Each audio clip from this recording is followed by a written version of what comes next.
May 28, 1940, Ministry of Reich Air, Berlin. Hermann Göring, Reich Marshal, set putting the intelligence report down with unmasked disdain. The document, President Roosevelt's appeal in detail, petitioned Congress for an extraordinary growth of American aircraft manufacturing, the ability to produce every year 50,000 planes. Americans are in a desperate situation if they think that such propaganda will intimidate. Goering instructed his employees, us. They are aware nothing produced throughout the war. Give them a chance to transform their auto factories. They will discover that constructing warplanes calls for more than assembly lines. Goering did not understand that in Detroit, an immigrant from Denmark named already, William Knudsen, was demonstrating his incorrect. The previous General Motors president, now earning $1 a year serving as Roosevelt's head of production, was planning the most ambitious industrial change in human past. 4 years from now, American factories don't make the impossible 50,000 airplane when being dismissed, but almost 100,000 aircraft per year, while concurrently providing 2 theaters of conflict on opposing oceans. The declaration that set off the German on May 16, 1940, scorn appeared as panzers from Germany sped over France. In front of Congress, Franklin. According to Roosevelt, I would like to observe this country prepared for thee to produce a minimum of 50,000 aircraft each year. The response was doubtful, even amongst allies. America had generated only 3,611 military planes. The Army Air Corps had 1,700 combat aircraft, many out of date. Roosevelt, however, insisted on a 14 times as much production. William Knudsen was the mastermind behind this miracle. When questioned about who could accomplish such an inconceivable output, Bernard Baru, the president's advisor, "First, Bill Knudsen," he replied. Bill Knudsen came in second, Bill Knudsen third. Knudsen had left his $300,000 behind. Pay to work in his new country, introducing mass manufacture of automobiles, fundamentals of the production of aircraft. The change started right away.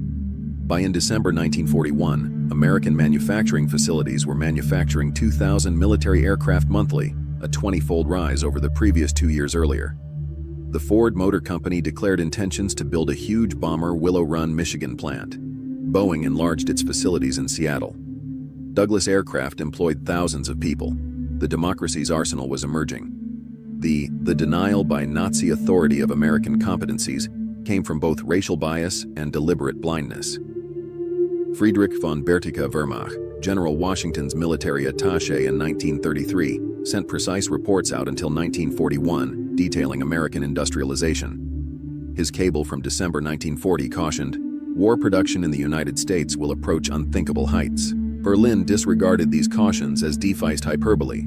When Hitler and Berthica first met in February 1939, in order to talk about American potential, the Führer ranting about the racial degeneracy in America instead of hearing intelligence evaluations. Hitler declared that Americans half-negrified, half-Judaized, and unable to fight a war for an extended period of time. This ideological blindness would end up killing you. Prejudice was present at every level. Dismissed Luftwaffe intelligence reports of female passengers on airplanes factories as indicators of American despair. They were unable to imagine that the level of democratic mobilization could surpass totalitarian rule. As soon as reports came of factories that were operating 3 changes, German analysts believed overstatement. The Nazi ideology just couldn't adapt to the realities of America. The Ford's Willow Run plant was a symbol of America. Ambition, built on agricultural land. Starting on April 18, 1941, it turned into the biggest factory in the world under one roof, 3.5 million square feet of roof space, with an 8-mile-long assembly line. Ford's production manager, Charles Sorensen Leader, pledged to construct one B-24 hourly Liberator bomber when other one was managed daily by factories. First, the outcomes were disastrous. The initial finished bomber in September 1942 needed to be completely rebuilt. Quality 50% of the controls failed. As of February 1943, Willow Run has generated only 56 bombers per month in defiance of pledges hundreds. Its detractors called it, "Will it run?" However, the Ford engineers persisted. Of the 488 of the B-24, 193 components into a manageable subunits. They created tools for hydraulic riveting, wiring harnesses that have been prefabricated, and assembly lines that move. They made accommodations. In 1943 alone, 578 design modifications were made, however keeping up output. By September, monthly production in 1943 was 148 bombers, by the year 365. In April 1944, the breakthrough occurred when 428 B-24s were manufactured at Willow Run, one every 63 minutes, every day of the week. This one factory was producing more than the whole aviation sector in Germany. German pilots identified Americans for the first time. Superiority in production during the campaign in Tunisia. Johannes, Major Steinhoff, in charge of JG-77, as said in December 1942. The pilots from America are no longer amateurs. The most unsettling are more of them each day. The discovery increased through 1943. The 27th of January was the first American attack on Germany. 64 bombers assaulting Wilhelmshaven. By October, during Schweinfurt's Black Thursday, the United States might lose 60 B-7s and swap them out in 2 weeks. The "it" had become impossible to avoid maths. During the busy week of February 2025, the 8th and 15th Air Forces launched in 1944. 3,500 bombings of German targets manufacturing of aircraft. The Luftwaffe was defeated. Between 262 and 355 combatants, but further crucially, roughly 100 indispensable seasoned pilots.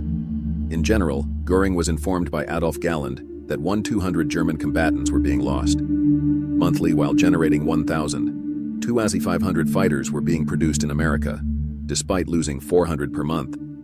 Heinz, Major One of Germany's best aces, Baer, has 220 images, recounting a January 1944 mission over Brunswick. The stream of bombers extended from the horizon to the horizon. 700 or more flights, liberators, and fortifications. We were 8 years old, combatants against hundreds.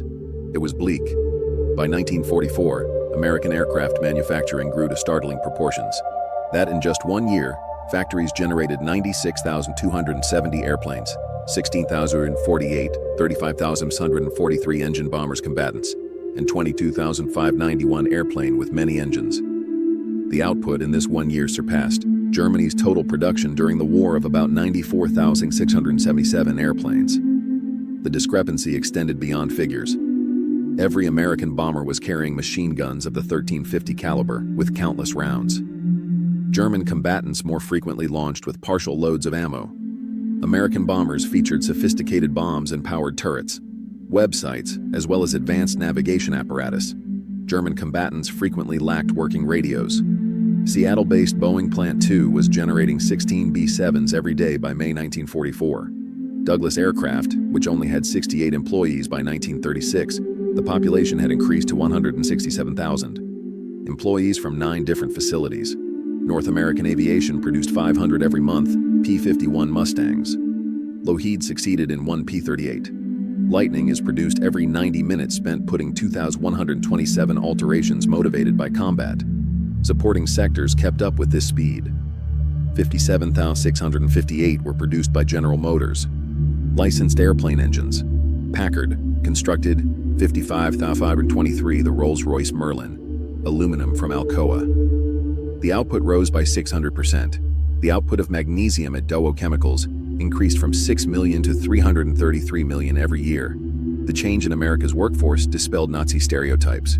Women make up less than 1% of 1941 aircraft workers accounted for 65% by 1943.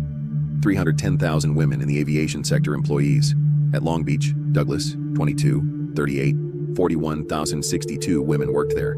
Monroe, Roswell Rosie the Riveter, the original, drove at Willow Run. 3,000 rivets are made every shift. 99.5% precision. Douglas's female inspectors decreased between 3.2 and 0.3% for defects.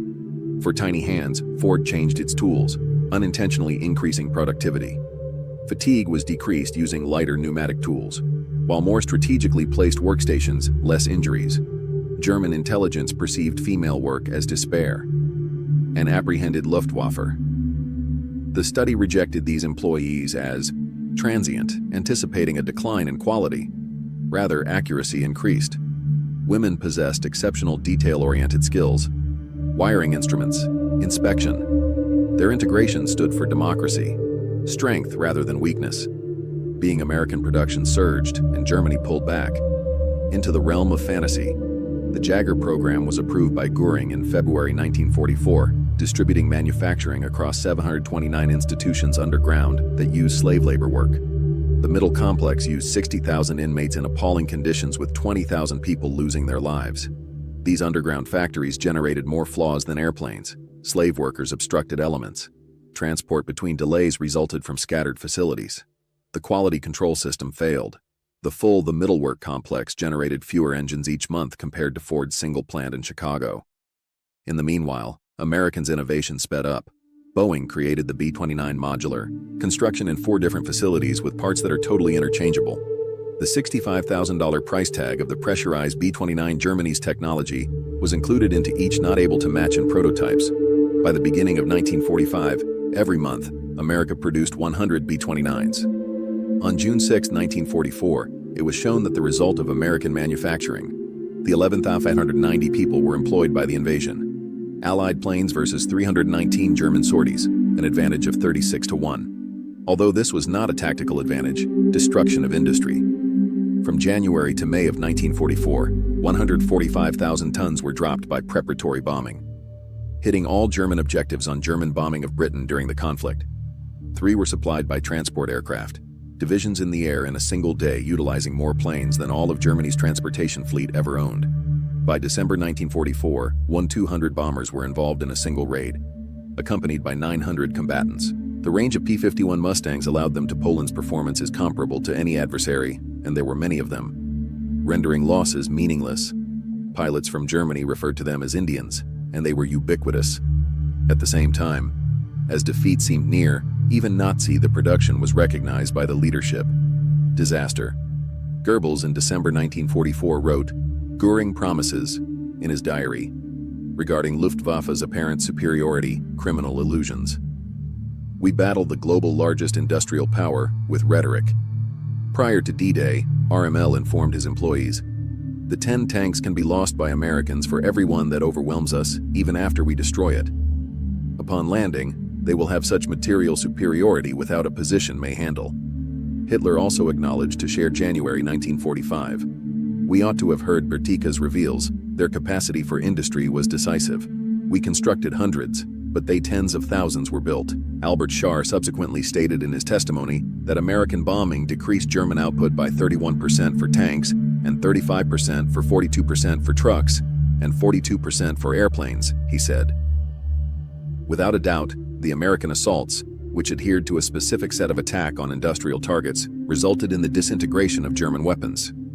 Germany's operating M262 jet fighter, mid-1944, symbolized true invention at 100 mm, quicker than any fighter from the Allies.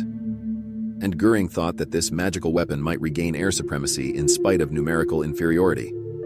However, Germany only produced 1,430 Mi-262s total, never exceeding 200 functioning concurrently.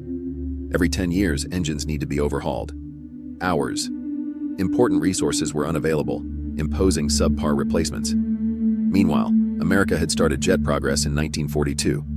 Although the Bell P-59 wasn't as good as Lockheed's P-80 Shooting Star, German aircraft, better than any German aircraft, went into output prior to the conclusion of conflicts. American industrial depth made simultaneous exploration of several technologies, but Germany was unable to afford the luxury.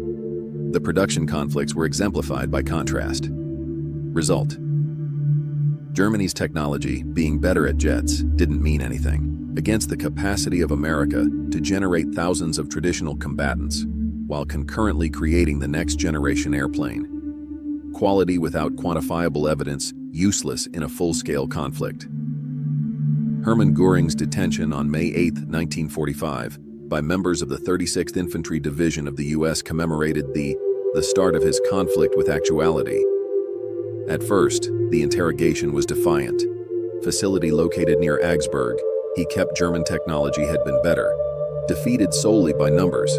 His next transfer to Luxembourg's Camp Ashkan, the building is designed for senior Nazi detainees, were brought in for extensive questioning. July 1945. Major Kenneth Heckler carried out thorough interviews recording Göring's growing understanding of superiority of American industry. I was aware that the industrial potential of the United States was fantastic, Göring told Heckler. But the execution was better than I could have imagined. That one Willow Run factory manufactured more aircraft than we did in total. Bomber force at its height, unfathomable. In particular, he was shocked by American logistics. Your capacity to transport troops between 2 oceans while preserving domestic manufacturing was more than we could have imagined. can supply troops 500 miles away from Germany, you provided troops with 5,000 kilometers from the United States. At his trial at prosecutors in Nuremberg, introduced Goering given strong proof of American supremacy in production. Data indicated that America was manufacturing more airplanes per month by 1944 compared to Germany yearly management. Willow Run's movies. Prosecutors listened to assembly lines.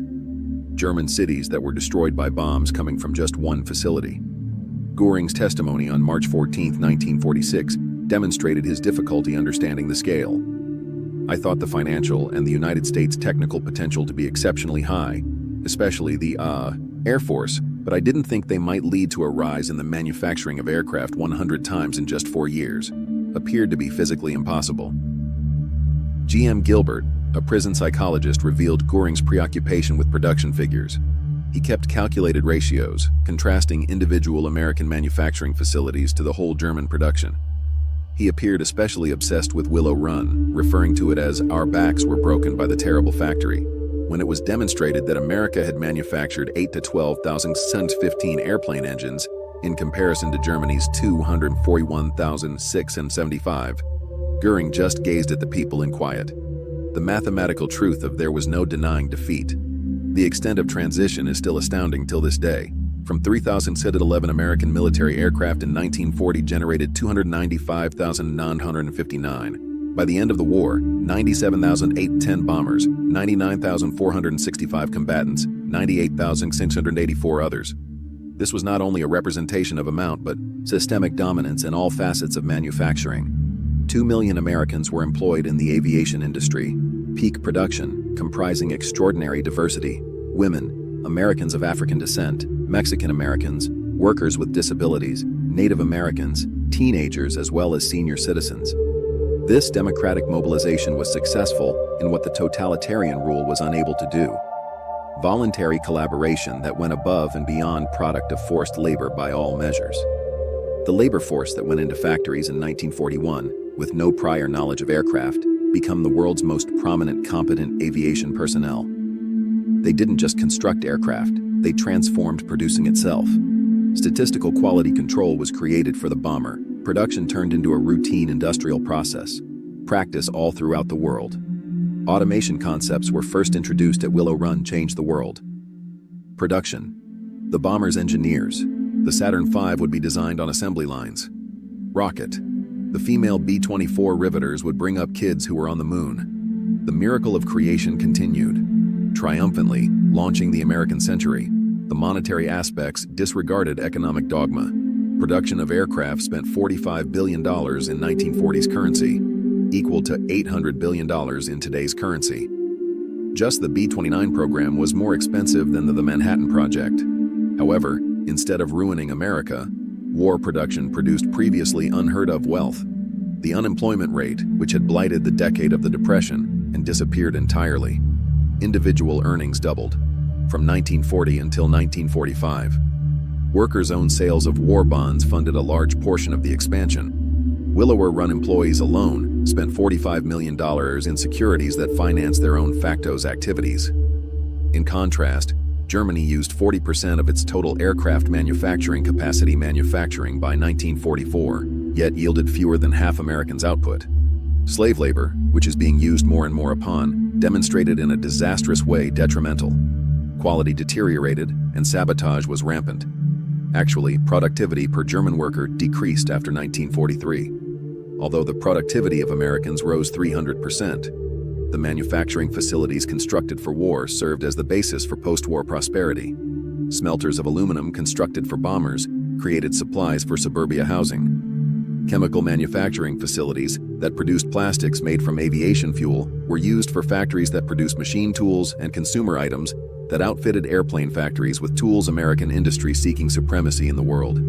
Organizational factors go beyond simple production. Excellence. The War Production Board organized 184,000 businesses with ease. IBM punch card readers monitored millions of elements spanning thousands of vendors. The radiation lab at MIT uses navigation, was created by 4,000 scientists. Mechanisms that provided American bombers with all-weather capability. When battle exposed the B-17's weakness, Boeing increased chin protection against frontal strikes. 60 days for turrets. When Pacific operations needed a longer range, combined altered B-24s without halting manufacturing. German changes take years or months. It took weeks for the United States to make adjustments. Adaptability turned out to be as important as amount of production for American aircraft changed constantly in response to worldwide experience in fighting. Information was shared from Pacific conflicts to the Atlantic production lines in a matter of days. German airplane manufactured in separate subterranean facilities using slave labor stayed the same, while American designs enhanced every week. The feedback loop that exists between fighting and production reached a hitherto unheard-of level: effectiveness. Pilots' observations were engineers right away. Assembly lines were attained via solutions within days. Suggestions from assembly line workers directly contacted designers. Democratic information flow demonstrated above the hierarchical command of the Germans. Just hours before his death on October 15, 1946, planned death, Hermann Göring wrote his last correspondence, in which he made his most thorough acknowledgement of the relevance of manufacturing conflicts. Through industrialization, the Americans prevailed. Strength, not military ability. We weren't defeated by superior combatants, but by improved factories. The country we regarded as having merely building capabilities. Vermarked consumer products were buried underneath steel and aluminum. His final recorded message to Gilbert was just as illuminating. We declared war on a massive industrial machine while it was asleep. We were doomed when it woke up. Didn't simply surpass us in production, transformed the process of production itself, their system's superiority in one area to ours. That evening, Göring took his own life, although his last words serve as history's conclusion regarding the production war. The Marshal of Reich, who had fired American prowess, passed away aware of a one American factory outperformed his total lifetime production of the Air Force. Military historians believe that the accomplishment of American production key element in the triumph of the Allies. Absent the overpowering content, given the superiority it offered, D-Day would. The bombing would not have been feasible. Unsustainable campaign in the Pacific War is unwinnable. Overy Richard, the foremost historian of the air war, came to an end. The result was decided not by a spirit of battle or tactical mastery, but because to the weight of substance. Due to the fact that they buried their adversaries behind a mountain of production. The figures back this up, evaluation in full. By 1944, America was generating more military airplane compared to the global average Axis and Allied merged. This wasn't gradual supremacy, but the hierarchy of magnitude domination. Germany did not have to obliteration, rather than defeat. However, the miracle of production's importance that went beyond military triumph. It demonstrated democracy's greater than autocracy, freedom's voluntary advantage over tyranny, the power of collaboration over coercion compliance. The employees who were able to neither slaves nor slaves of transformation conscripts, but free people came together in shared goal. The rejection of Americans by Hermann Göring. Manufacturing capability is seen as the historical most disastrous error in judgment. Disdain for democratic industrial possible cost of the war to Germany and countless lives. His inability to acknowledge that American capabilities are sealed. The destiny of the Third Reich, prior to the first, the bomber arrived in German airspace, changed from 3,000 to 100,000. Every year, aircraft showed that free. When societies encounter existential threats could accomplish the impossibly difficult. Workers in America didn't simply meet Roosevelt's unachievable objective, they increased it. They weren't merely equal. German production was superior, 5 times while battling at the same time. In the Pacific. The leaders of today would be wise to recall Göring's error, considering democratic countries to be weak due to their tranquility, or undervaluing the productivity of free individuals' ability, as they favor wealth to conquer, inviting disastrous, incorrect calculation. In 1940, America seemed ill-prepared for conflict.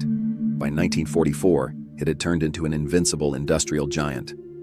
The democratic arsenal demonstrated that production lines may be just as important as front lines, so that workers in assembly could be just as important as troops, that industrial mobilization may establish triumph as certain as military tactics. Göring discovered this fact too late at the price of the annihilation of his country. From his contemptuous response to Roosevelt declared in May 1940 that his October execution at Nuremberg, Hermann Göring's expedition in 1946, followed the arc of the devastation of Nazi Germany. His disdain for American manufacturing became the Third Reich's epitaph, a government that mistook ideology for ability, which mistakenly believed that tyranny strength, who held racial myths to be true, might triumph over industrial mathematics. Marshall of the Reich, who dismissed American airplane manufacturing, passed away being aware that American manufacturing facilities had manufactured more aircraft in 1944 alone than Germany was able to manage all battle. His derision of democracy industrial capacity turned into the most significant historical, most costly joke, which was funded in the money of complete failure. 295,959 were made in America. Germany manufactured military aircraft, 94,677. However, the true triumph was not found in the numbers, but an approach demonstrating that free workers may outnumber slaves, demonstrating that democracy, collaboration could surpass totalitarianism. Command, that a country of foreigners and diverse citizens could work together to accomplish impossible. The rolling B-24 bombers every 63 minutes off Willow Run's assembly line minutes weren't limited to airplanes. The remedy for tyranny and democracy driven by a woman who had previously been, months ago, a homemaker. Every engine constructed by an adolescent who had been high school to serve. Every wing was put together by employees who had escaped hardship and discrimination, all of which demonstrated that free. When peoples come together for a just cause, may bury oppression beneath a mountain of, Hermann Göring chuckled at the production. The notion of America manufacturing 50,000 aircraft every year, America's response was to produce double that number, changing the world. His laughing in the process of making history reverberated over time as the sound of disastrous error in judgment. The lethal rejection of the tools of democracy by a individual who was not familiar with democracy or production. Both buried him in the end. For all that he stood for under 300,000 planes that changed his disdain into the most comprehensive defeat.